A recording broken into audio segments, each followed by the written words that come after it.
성도 여러분, 안녕하십니까? 오늘은 갈라디아 1장 6절에서 10절 말씀을 가지고 다른 복음은 없나니 라는 제목으로 말씀을 상고하고자 합니다. 복음, 굿뉴스는 죄인이 예수를 믿어 구원받는 것을 말합니다. 하나님은 우리가 율법 안에서 의롭게 될 육체가 없으므로 하나님의 아들, 죄 없으신 예수님을 이 땅에 보내셔서 십자가에서 온 세상 죄를 위하여 죽으심으로 누구든지 그를 믿어 구원받는 복음의 길을 우리에게 주셨습니다. 따라서 구원은 전적으로 하나님이 예비하신 하나님의 은혜요 선물입니다. 에베소 2장 8절 9절 보면 너희가 그 은혜에 의하여 믿음으로 말미암아 구원을 받았으니 이것이 너희에게서 난 것이 아니요 하나님의 선물이라. 행위에서 난 것이 아니니 이는 누구든지 자랑하지 못하게 함이라. 하나님이 계획하시고 예수님이 오셔서 십자가에서 대속의 사역을 이루시고 그 구원을 우리가 믿음으로 그저 받은 것입니다. 예수님께서 나의 죄를 위해서, 인류의 죄를 위해서 죽으신 사실을 믿고 입으로 예수를 나의 주, 나의 하나님으로 시인하면 그 믿음을 보시고 하나님은 우리를 의롭다고 하시는 것입니다. 그래서 기독교의 복음은 믿음으로 얻는 선물로 받는 은혜요 선물입니다. 바울 사도 당시에 이단은 율법주의였습니다. 율법주의. 이 구원받는 것이 이렇게 너무 쉬워서 되겠느냐? 구약의 율법을 지켜야 된다. 그래서 믿음만이 아니라 율법을 지켜야 구원받는다. 그런 이단들이 있었습니다.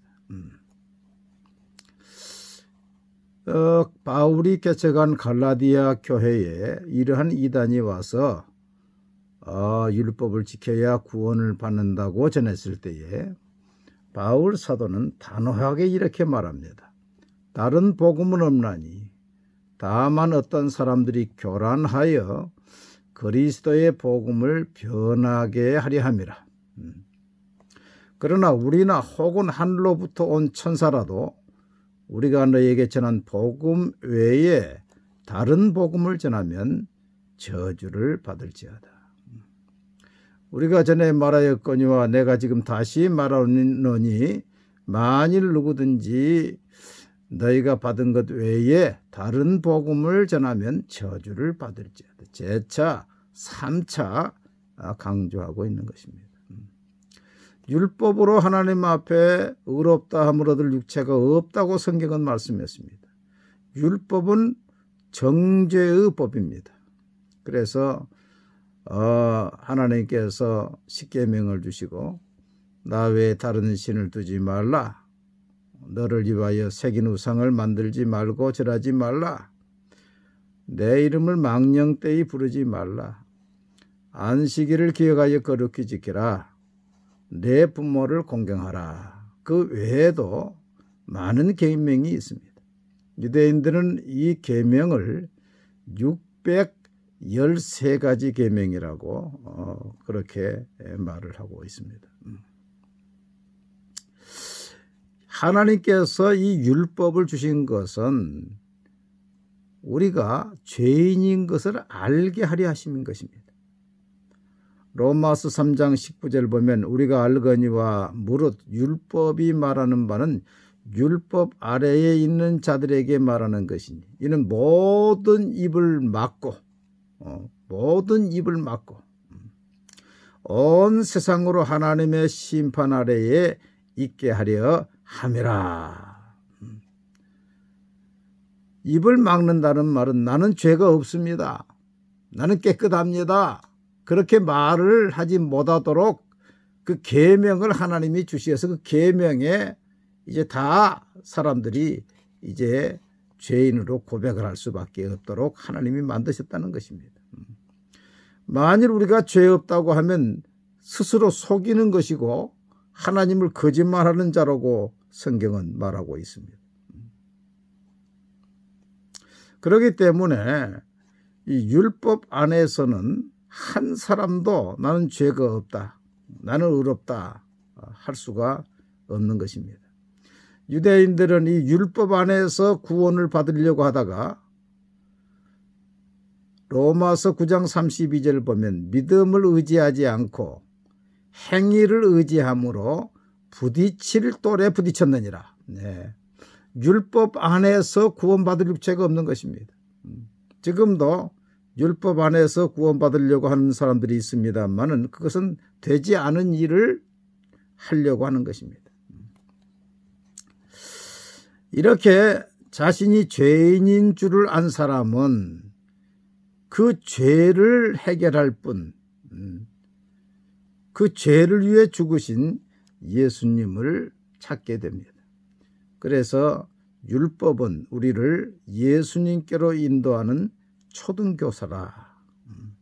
갈라디아 3장 24절에 이같이 율법이 우리를 그리스도께로 인도하는 초등교사가 되어 우리로 하여금 믿음으로 말미암아 의롭다함을 얻게 하려 함이라.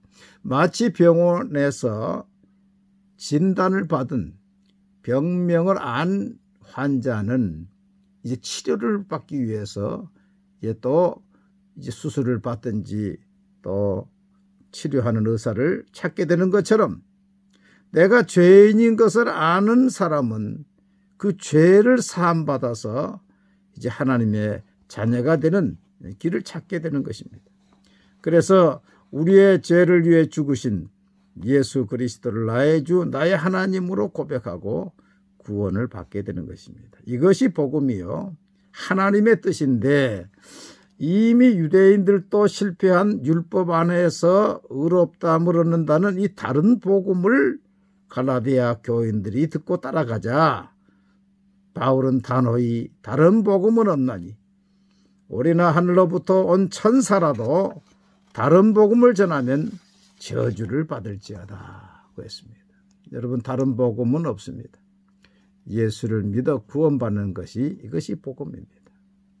오늘날 온 나라를 시끄럽게 하고 있는 신천지 예수교 증거 장막 성전은 다른 복음입니다.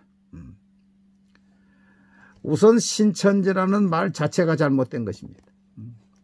그들은 요한계시록을 해석하면서 역사적이고 우주적인 사건이 아니라 이 요한계시록은 대한민국의 과천에 있었던 신천지의 전신인 유재열의 장막성전과 자신으로 해석을 하고 있는 것입니다. 그래서 유재열의 장막성전은 처음 하늘과 처음 땅이요 자신들이 새 하늘과 새 땅이라 그렇게 해서 신천지라고 이름을 붙였습니다. 요한계시록 21장 4절에 보면 다시는 사망이 없고 애통하는 것이나 곡하는 것이나 아픈 것이 다시 있지 아니하리니 처음 것들이 다 지나갔습니다. 이 말씀을 적용해 가지고 자기들은 육체 영생을 얻는다. 또 이만희는 12지파를 만들고 하늘의 보좌에 12지파가 있고 24장로가 있는 것처럼 자기도 12지파와 24장로를 또 세웠습니다. 그러나 성경의 혈과 육은 하나님 나라에 들어갈 수 없다고 했습니다. 또 새하늘과 새 땅은 지금 있는 이 처음 하늘과 처음 땅이 없어진 다음에 지금에 있는 이 처음 하늘과 처음 땅이 이제 없어진 다음에 이제 새 하늘과 새 땅이 하늘로부터 내려온다고 요한계시록에 말씀했습니다. 또 내가 새 하늘과 새 땅을 보니 처음 하늘과 처음 땅이 없어졌고 바다도 다시 있지 않더라. 또 내가 보매 거룩한 성 새 예루살렘이 하늘로부터 하늘에서 내려오니 그 준비한 것이 신부가 남편을 위하여 단장한 것 같더라. 여러분, 지금 우리가 살고 있는 이 하늘과 땅은 없어질 때가 오는 것입니다. 그 다음에 새 하늘과 새 땅이 오고 그곳에는 이제 애통이나 사망이나 곡하는 것이나 아픈 것이 없는 세계가 이루어지는 것이지, 이 땅에서 새 하늘과 새 땅이 이루어지는 것이 아닙니다. 제게 찾아온 신천지 전도자가 있었습니다. 그분이 내게 하는 말이, 과천에 신천지 본부에 12지파가 있고 24장로가 있고 우리는 아프지도 않고 죽지도 않습니다. 그래서 내가 물었어요. 그래, 이만희 씨도 죽지 않습니까? 예, 아직은 죽지 않고 있습니다. 자기도 조금 의심스러웠던지 아직은 죽지 않고 있습니다. 그렇게 이야기를 해요. 그래서 제가 그랬어요. 그러면 요한계시록에 보면 천국은 모든 길이 이 황금길인데 정금으로 되었다고 했는데, 그러면 과천의 길은 다 황금길입니까? 그랬더니 말을 못해. 여러분, 얼마나 웃기는 코미디 중에 코미디입니다. 영원한 하늘나라와 영원한 천국이 과천에 이루어졌어요. 그게 말이 되는 이야기입니까? 두 번째로 교주 이만희를 우상화시키고 있습니다. 신천지에는 교주 이만희를 이긴 자다, 자기 스스로 이긴 자라 그랬어요. 뭘 이기는지 모르지요. 보혜사다, 자기가. 여러분, 보혜사 성령님이 우리 안에 거하시는데 어떻게 자기가 보혜사가 됩니까? 또 재림예수다. 점점 무서운 죄를 짓고 있는 것입니다. 최근에 보니까요, 이만희를 만왕의 왕이라 그래요. 이런 망령된 말이 어디 있습니까?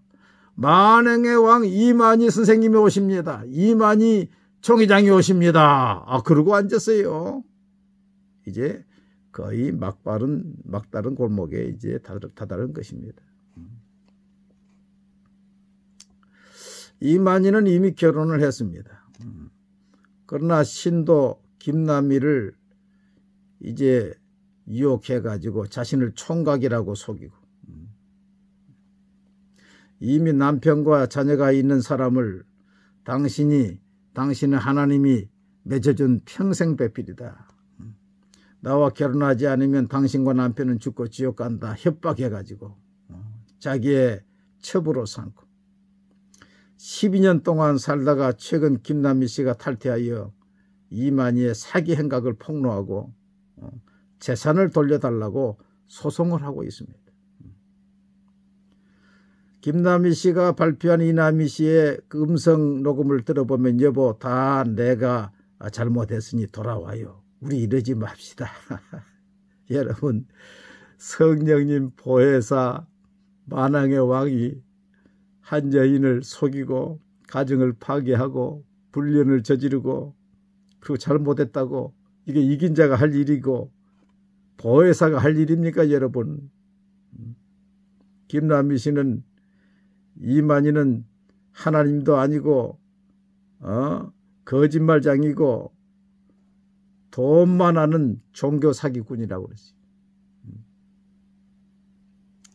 세 번째로 신천지는 14만 4천 명만 구원받는다고 말합니다. 이 14만 4천 명은 요한계시록 7장과 14장에 나옵니다. 이 14만 4천 명은 이스라엘 12지파 가운데서 나온 숫자입니다. 매 지파에 1만 2천 명씩 해서 나온 숫자입니다. 이 하늘나라에 14만 4천 명만 있느냐? 그거 아닙니다.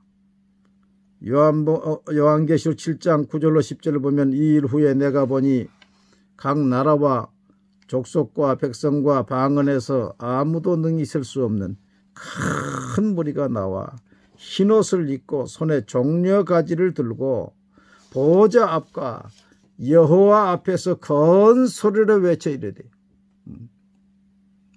구원하시니 구원하심이 보좌에 앉으신 우리 하나님과 어린 양에게 있도다. 그 하늘나라에 모든 족속과 방언에서 나온 수천 수만 수억에 얼마나 많은 사람이 있겠어요. 능히 셀 수 없는 사람이 있지요. 그게. 예? 그렇지요. 각 나라에서 예수 믿는 사람들이 얼마나 많습니까. 그런데 신천지는 14만 4천밖에 구원받지 못한다. 여호와 증인도 마찬가지입니다. 거기에 들어가려면 전도, 헌금, 출석을 잘해야 된다. 그래서 몇 번 결석하면 탈락시킨다. 또 전도를 못하면 전도 헌금 100만 원씩 내야 된다. 그래야 들어간다. 이렇게 위협 조작을 해서 학업, 직업, 결혼도 포기하고 죽기 살기로 전도하여 실직을 내어놓게 만들고 있는 것입니다. 네 번째로 신천지는 모략의 교리가 있습니다. 이 모략의 교리는 거짓말 교리입니다. 로마서 3장 7절 말씀을 가지고 만들었는데, 그러나 나의 거짓말로 하나님의 참되심이 더 풍성하여 그의 영광이 되었다면 어찌 내가 죄인처럼 심판을 받으리요. 이 말을 가지고 바울 사도가 나의 거짓말로 하나님의 참되심이 더 풍성하여 그의 영광이 되었다면 어찌 내가 죄인처럼 심판을 받으려 했다. 바울도 거짓말을 했다. 전도만 될 수 있다면 어떤 거짓말도 해도 된다. 이런 잘못된 신앙을 심어주고 있는 것입니다. 그래서 이 사람들이 주로 하는 거짓말이 나도 장로교인 교회 다녔다. 나도 모태 신앙이다. 나도 장로의 신학에서 공부한 사람이다. 뭐 신학 근처도 못 간 사람이 그런 이야기. 나는 선교사로 잠시 귀국하여 그냥 있을 수 없어 전도하러 나왔다. 그런 이야기하니까 사람들이 혹하지요. 좀 쉬셔야 되는데 이렇게 나와 전도하시고 말이에요. 그런 순전한 마음을 이제 거짓말로 모략의 교리로 혹해서 이제 사람을 이제 이끌어가는 것입니다. 그렇다면 로마 3장 10절에서 7절에서 바울은 거짓말을 했다는 말일까요? 그렇지 않습니다. 바로 다음에 나오는 8절을 보면 이 말은 바울이 한 말이 아니요, 바울을 비방하는 자들이 바울이 거짓말을 한다고 했다는 것입니다. 어떤 이들이 이렇게 비방하여 우리가 이런 말을 한다고 하니, 거짓말을 한다고 하니 그들은 정죄받는 것이 마땅하니라. 바울은 거짓말하는 것이 없습니다. 바울은 내가 거짓말하지 않는 것을 하나님이 아신다고 그랬습니다. 비방하는 자들이 바울이 거짓말을 하고 있다, 이렇게 말하고 있는 것입니다. 여러분, 거짓말은 마귀의 수법입니다. 마귀는 거짓의 아비입니다. 신천지는 모든 것이 위장을 합니다. 떳떳하지 못해요. 왜 떳떳하지 못합니까? 진리가 아니기 때문에 그런 것입니다. 위장으로 추수꾼들을 교회에 등록시켜서 교회를 분열시키고 고소 고발을 남발하게 만들고 심지어 산 옮기기 작전으로 교회를 통째로 신천지로 옮긴 교회가 여럿이 있습니다. 우리 주위에도 그런 교회가 있어요. 지금 신천지 교인 30만은 대부분 기성교회에서 속임에 빠져서 간 사람들입니다. 이번 사태를 봐도 신천지는 계속 거짓말을 하고 있지 않습니까? 우한에 신천지 교회가 없다 드러나니까 건물은 없다. 또 신천지 숫자도 계속 숫자가 달라지고 있지 않습니까? 신천지는 교회가 아닌 것입니다. 우리는 바른 복음을 굳건히 붙잡고 교회 중심으로 나가야 합니다. 신천지 사람들이 교회 와서 타켓으로 삼는 사람은 교회 불만이 있는 사람, 교회 적응하지 못하는 사람, 이런 사람들을 타켓으로 삼아서 이제 인간적으로 친해진 다음에 말씀이 좋은 곳이 있다, 성경을 많이 아는 사람이 있다, 한번 만나보자, 이렇게 해서 이제 복음방으로 들어가고 이제 훈련소로 들어가서 이제 비유풀이를 해가지고 그를 뜻하게 해가지고 그들의 영육을 망하게 하고 국가에도 큰 손해를 끼치고 있는 암적 존재로 만들고 있는 것입니다. 본래 복음은 그렇지가 않습니다. 신천지는 교회가 아닙니다. 우리는 교회 중심으로 하나님의 말씀에서 굳건히 서서 말씀에 정통한 담임교육자로부터 가르침을 받아서 우리의 신앙생활이 즐겁고 복되고 그리고서 믿음 안에서 많은 열매를 맺는 우리 성도님이 다 되시기를 바랍니다. 감사합니다.